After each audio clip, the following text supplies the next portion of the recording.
I'm Walter Norton. I live here in North Harpswell. My ancestors settled back here in the late 1600s, and family's been here ever since.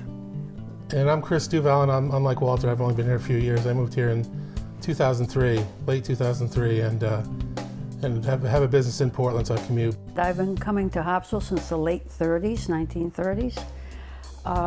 It was our summer place, and here I am many years later, still enjoying, in my retirement now, more than just the summers. We're here all year round. I've been lobstering right in Harpswell. I started out right in Potts Harbor, rolling around the skiff when I was 8 years old with 3 traps. And Harpswell is a lobstering community. My name is Maggie Drummond, and I was the organizer for Toxics Action Center and the Maine State Director from 2001 until 2004.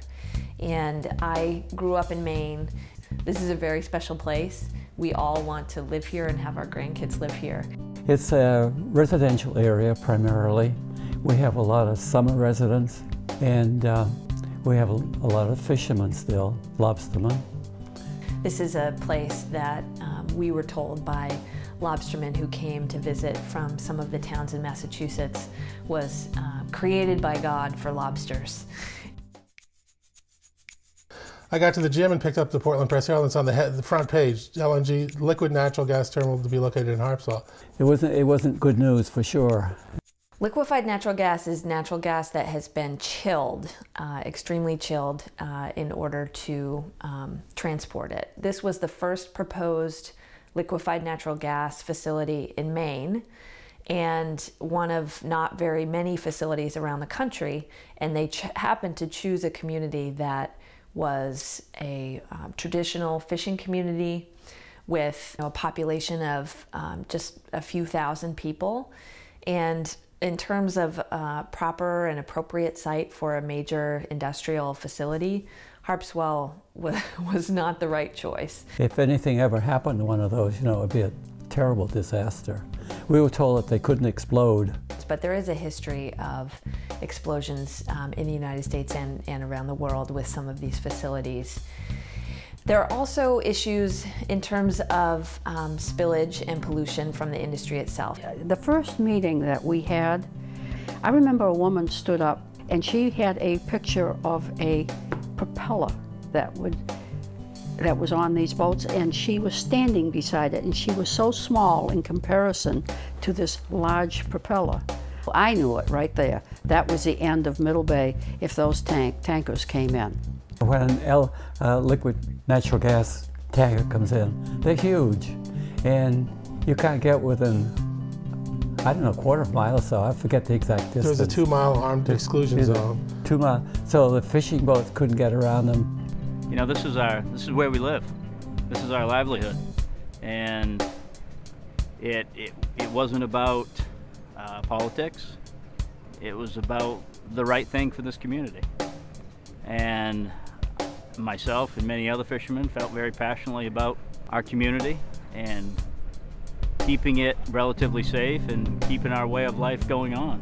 When we knew who the opposition was, it was a joint venture between ConocoPhillips and TransCanada. We were fighting a big mountain. I mean, 2 multi-billion-dollar corporations. With the little group that we had, we started organizing. Our group is called Fair Play for Harpswell, and it just kind of came together organically. I think we had a group of maybe a dozen people, and I think we were all leaders in our own little way. And we were almost working together, but we were not working together. And we needed to have someone from the outside come in and quiet us down because we were spinning. And that's where it was helpful to have Toxic Action come in and say, now slow down, you each have a direction to go in, and it's good, but I think what you need to do is slow down and do one thing at a time. We were kind of chaotic. We had no idea what to do. We'd just all get together in a room and everybody'd have 10 different ideas, and we hadn't done it before, so we didn't have any expertise at organizing a community or what we should do. We just knew we didn't want this thing and it was horrible.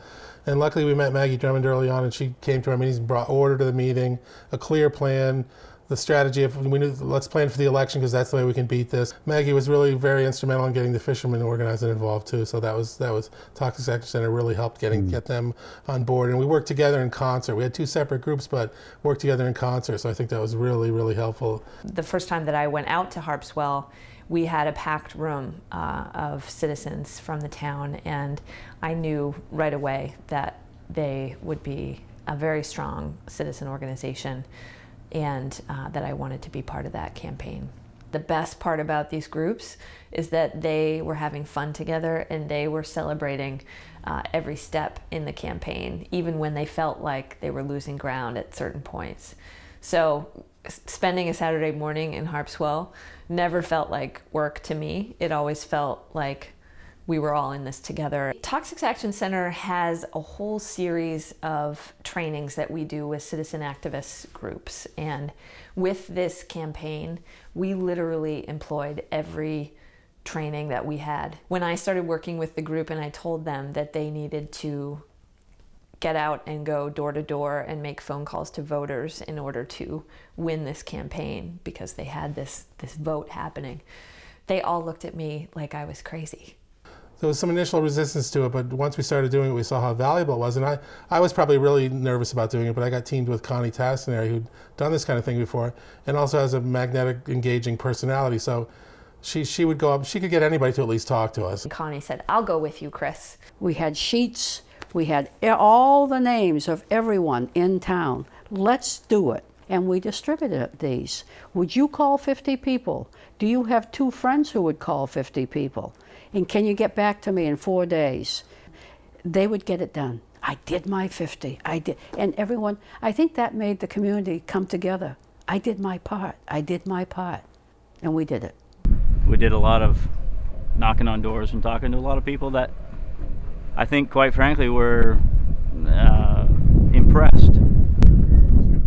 The result was that after a year of pretty intense work on all of our parts, that they swept the 4 questions that were on the ballot related to the liquefied natural gas proposal.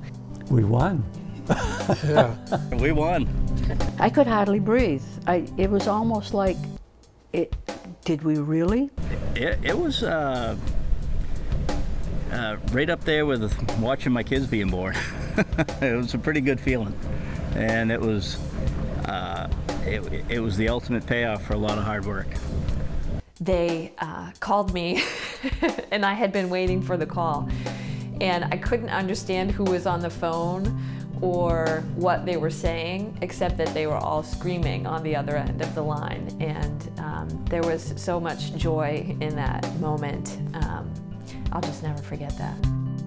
I never had so many friends. That's one thing. They were just wonderful to work with. We learned that wherever you turned in this community, there are people here to help and do what is right for the community. Making those friendships of people that I've known really my whole life and fished around, but to get to know them on a different level, and the different personalities and the different color that everybody brought.